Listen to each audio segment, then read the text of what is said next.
Нормально бәрі.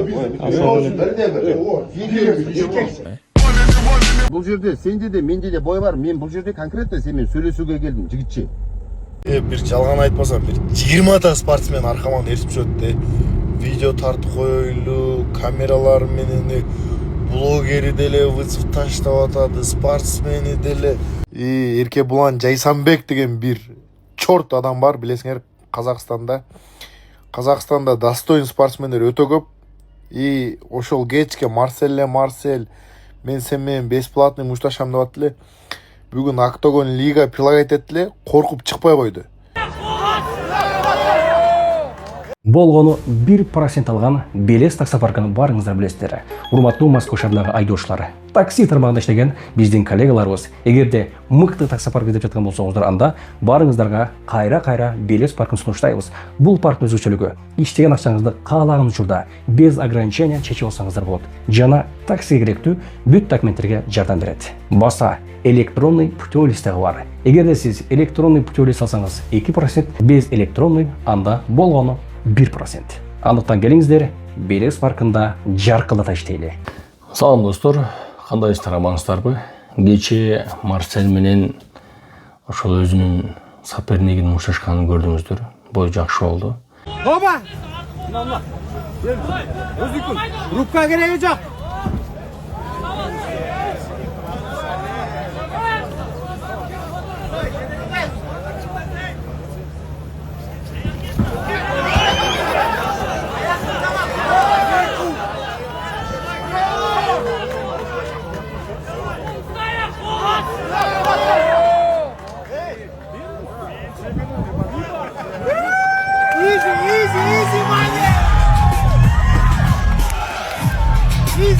Bir минутага жетпестен жеңишке жетти. Анан бул жерде Бабур менен мушташ керек экен эле, бирок 5 килограмм салмак кыла албайганына байланыштуу Бабур ошого башка соперник экөөнү тең тапты. Бабур вести даже 77-дан кыла албай калды. Ошол себептен Бабурдун ордуна башка соперник издеп калышты эле. Еркебулан Жайсанбек деген bir чорт адам бар, билесиңер, Қазақстанда. Қазақстанда достоин спортсмендер өтө көп. Ошол кечке Марсель, мен сенмен бесплатный мушташам деп аттылы. Бүгүн Октогон лига прилагать еттиле, коркуп чыкпай койду. Акырындап жыл аяктап, таксисттердин лимити дагы бүтүп баратат. Балким кээ бирөөлөрүнүн эчак эле лимити бүткөн чыгар. Бул учурда сиздерге Спутник таксопаркы жардамга келет. Сиздер бул таксопаркта официалдуу түрдө трудовой договор негизинде иштесеңиздер болот. Таксиге керектүү бүт документтерге жардам берет. Миң уккандан көрө бир көргөн жакшы. Алдыдагы телефон номерлерге байланышсаңыздар, баса бул таксопарк өзүбүздүн кыргыз мекендештерибиздики. Сыймык деген досубуз сыймыктануу менен сиздерге өзү кызмат кылат. Кече келип Марсель деп суранып, face to face кылып алайлычы, сураныч деп face to face кылып кетишкен. Номад лигасынын матчмейкери келип face to face суранып кылып кетишкен. Мен гостиницага кирейин десем, битте face to face кылып алайлычы депчи. Кичине өздөрүнөн кичине видео тартып кетишкен, суранып хайп кылып алайлычы биз депчи. Эркек адам интернет үчүн жашабаш керек. Эркексиңби, клеткага чык, көрсөт, анан кел. Мен менен келип канчалаган спортсмендер хайп кылайлычы деп келип сурап атышат да. Эркек адам мушташам деп вызов таштады, значит чыгыш керек. Жөндөн пустой эле калп эле чыкпаш керек. Мен Кытайда жүрүп, колум сынып калып, өзүм иштерим менен жүргөндө дагы микрофонду кармап алып, Марсель чорт, Марсель коркок чыкпайт деп аттылы эле. Мына сам дел бой сунуштаган моментте чыгышпайт. Жөн эле экранын аркасынан герой көрсөтүп, өзүнүн спортсмен көрсөтө беришет. Ошол себептен мындай эркек болгондон Еркебулан Жайсанбек. Бул Еркебулан Токтарга эмес, Еркебулан Жайсанбек деген балага тиешелүү. Чорт экенсиң. Көтүң жок адам экенсиң. Эркек болсоң, мен жашаган гостиницаны билесиң, кел, чисто сен, мен дагы бир адамды камераны коюп туруп көчөдө урушабыз. Эгер реально эркек болсоң. Кече келип хайпты тартып кеттиң, майли ал хайп сага бонус болсун. Мужик болсоң келесиң, мага чаласың, мен чыгам. Кум бар билесиң. Кумда урушабыз. Эркек болсоң. Эгер жо мен эркек эмесмин десең, жүрө бер ошентип. Видеого тартырасың дагы бирөөгө. Марсель мен бойго чык деп жалдырайсың. Ошентип өмүр бою өтүп кетесиң. Кичине эркек болуш үйрөнгүлө. Анан бул жерде айта турган нерсе. Өтө көп баягы Марсель менен мушташам деген адамдар бар экен эле. Вызып таштап, хайып кармайм деген адамдар бар экен. Ошолордун бардыгына чалып чыкса, эч кимиси бойду кабыл албай койду дейт. Анан акыры ушул жигит молодец, красавчик соперниге кабыл алыптыр. Вот ошондой. Бул мен ойлойм, бул жигит Марсельге бир дагы вызып таштаган эмес болуш керек эле. Тихо, скромный жигиттер ошондой болот. Тарс чыгат бой сунуштагандачы. Анан экранын аягында кыйкып алып ал жак бар жак дей бербейт да буларчы. Мен айта турган нерсе, так, биринчиден бой тууралуу. Бойду көрдүңүздөр, күрөш менен жеңди Марсель, мушташып атты. Бирок ошол комментарийда анча-мынча адамдар жазып атат, күрөшүп жеңди, мушташпай элең депчи. Жакшы байкасаңыздар, видеону 2-3 жолу көрсөңүздөр, бир жакшынан мушташып аткан болчу бала Марсель.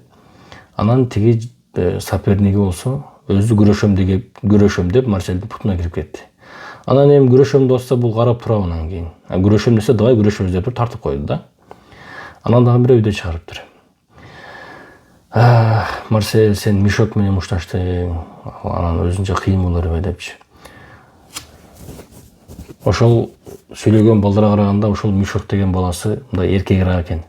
Бул мешок эмес, бул чындык эле спортсмен экен. Бойлорун көрсөңөр, муштум шашкан бала экен да. Просто эми спортсмен өзүнүн баягы сопернигин тандабайт да. Мен мына менен мушташам, мен мына менен мушташпайм дебейт. Чыныгы бир духу бар спортсмен любойын предлагаться чыга берет да. Айтып атпайбы? Бүт бардыгына чалып чыкты, бирок эч кимиси бойго чыккан жок. Акыры ушул жигит кабыл алды. Рахмат ушул жигитке депчи Марсель делечи. Кыйын болуп аткандар кабыл албаса эмне кылсын? Анан дагы бир видео көрүп калдым. Мынау Марсель жаткан гостиницада барып алып, Марсельге сайылып, жүр, сүйлөшөбүз, андай, кыскасы мындай, беспонтовый мындай, туура эмес көрүнүш да болчу.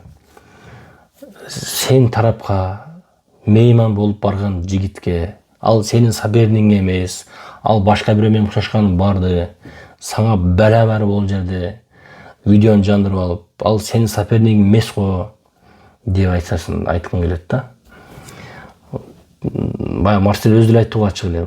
Чисто хайп үчүн өдө көп адамдар келип, видео тартып койлу, мындай алып койлу, фейс-то-фейс кылып койлу депчи. Ошолордун бири окшойт бул дагычы. Эми мындай сырттан караганда өтө бир некрасивый көрүнөт экен да. Кудай буйруса, Кыргызстанда лига өтүп калса, мен ишенем, 100% ишенем. Эч бир спортсменге Марсель барып туруп, ушундай кылыктарды кылбайт да, камераны жандырып алып, давай, бас, дебейт да. Бул барса, өзүнүн 5 бармагын жолбосун пловту көтөрүп алып, келгиле жигиттер, кош келиңиздер деп туруп барып, ад души сыйлайт деп ойлойм да. Ойлобойм, мен ишенем. Ошол достор, бар болуңуздар, аман болуңуздар. Спорт элди бириктирет. Спорт эч качан элди бөлбөйт. Ошон үчүн биригип, мындай бири-бирибизди жаман көрбөстөн, комментарийлерди урушпастан, тынч, аман жүрөлү. Мусулман эл бардыгы бир эл. Ушуга окшогон баягы өзүнө хайпажор сезген адамдардын видеолоруна провокацияга алдырбайлы. Ошол, ийгилик барыңыздарга, аман болуңуздар. Şu tutuyordu tutsanlarmış ya. Ya bana öptü böyle bakın değil mi? Ana biletler alacak diye satağa hep para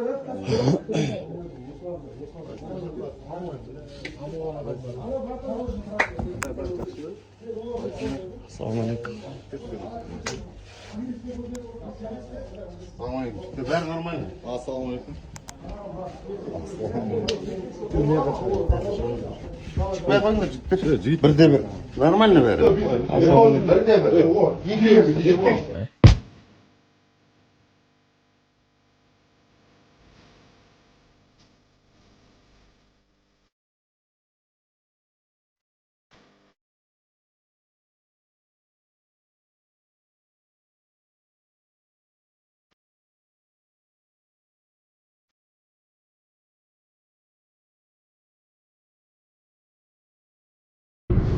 Ассаламу алейкум, кыргыз элим.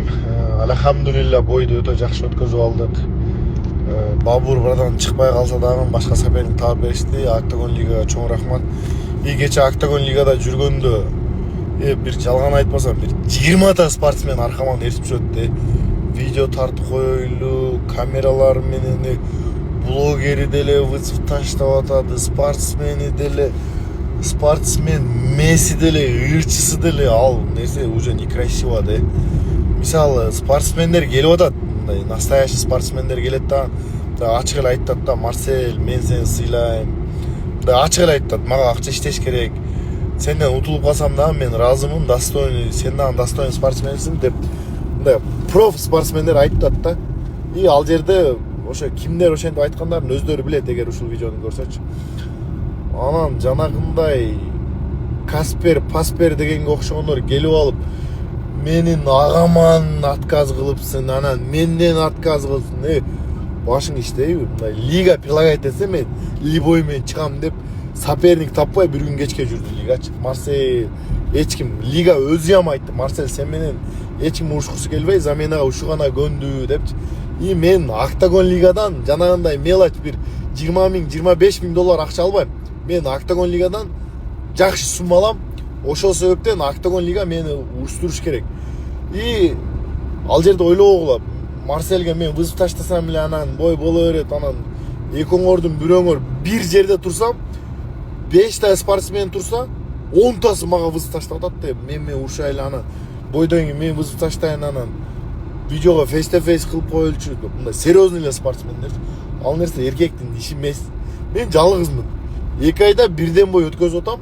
Мен силерге канча жетишем, өзүңөр деле ойлосоңор. Оякта Эркебулан Жайсанбек, аякта бирөөңөр телефон менен биякта мындай кичине уважать этели бири-бирибиздичи. Хорошо түшүнөм, силер хайп кылгыңар келип атат. Өзүңөрдү раскрутка кылгыңар анчалык эмес да, хайп үчүн бар нерсеңерди берип жүрбөгүлө. Ошол себептен айта кетчү нерсе, вызов таштадыңар, лигага барып айткылачы, сураныч. Менин жаныма келип алып аркаман клеткадан чуркап келип атсам, клеткага жармашып жүрөсүңөр. Мен мушташасыңбы?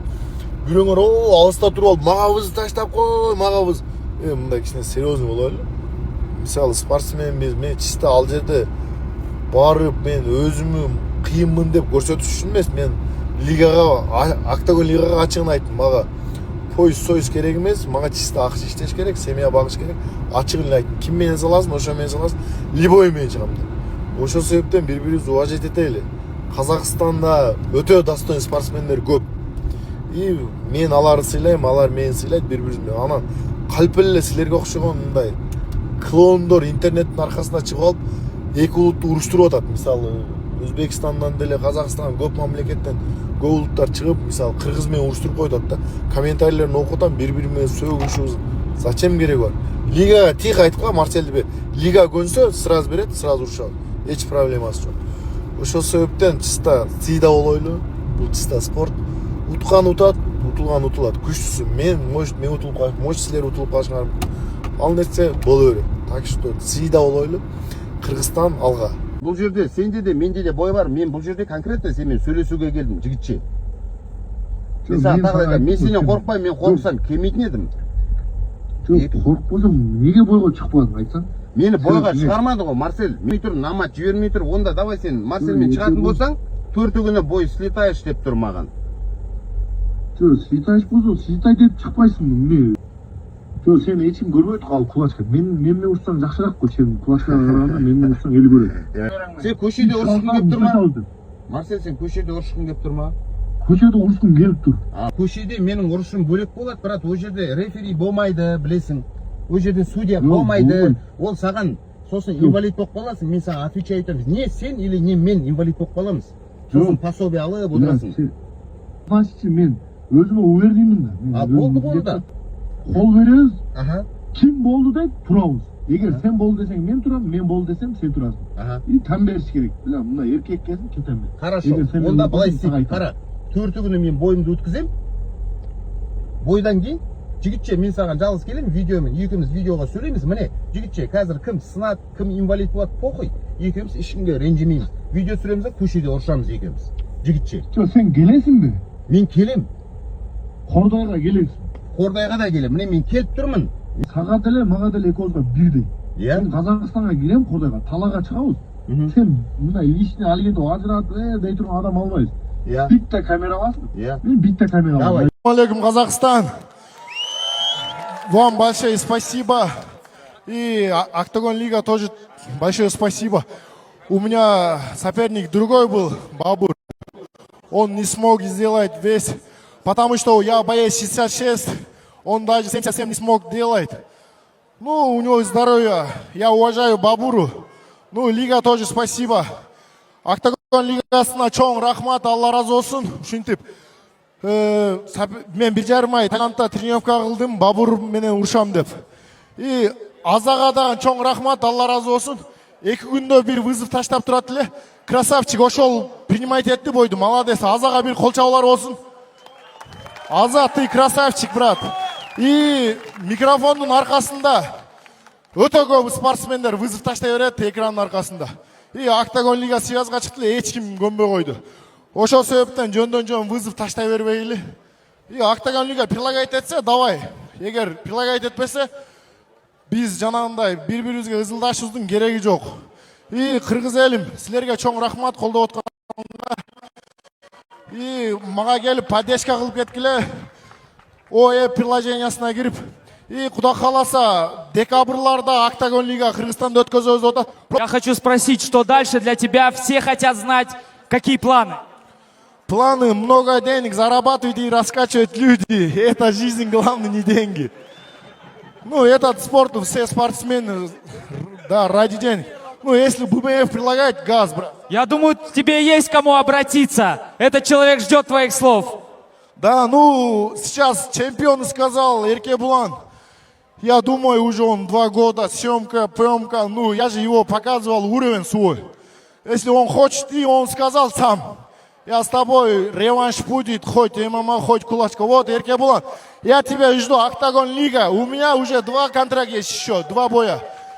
Если с ним сделает реванш ММА, БМФ, с ним, если не смог, Адылхан, Камиль, кто, кому предлагать, брат? Ты же знаешь, мне деньги нужен. С кем предлагает любого, брат? Все, газ. И куда кааласа, мынакей ММА 2 жылдан бери урушуп элекмин. Мен Октагон 2021ден баштап Октагондо урушам, ошондон бери башка лигаларда ММА урушуп элекмин. И 2 жыл ММА урушпай азыр чыгып атам. Мен кулачкадан көп түсүп этип, ошого проход кирип атат мага. И ММАда эми дагы ушу жыл ичи иншалла 2 бой урушабыз, контрактыбыз бар. И Султан, тебе тоже спасибо, ты мой брат. Даст еще команду Октагону. Хороший платит, спасибо. Кыргызстан алга. Марсель Нурлан!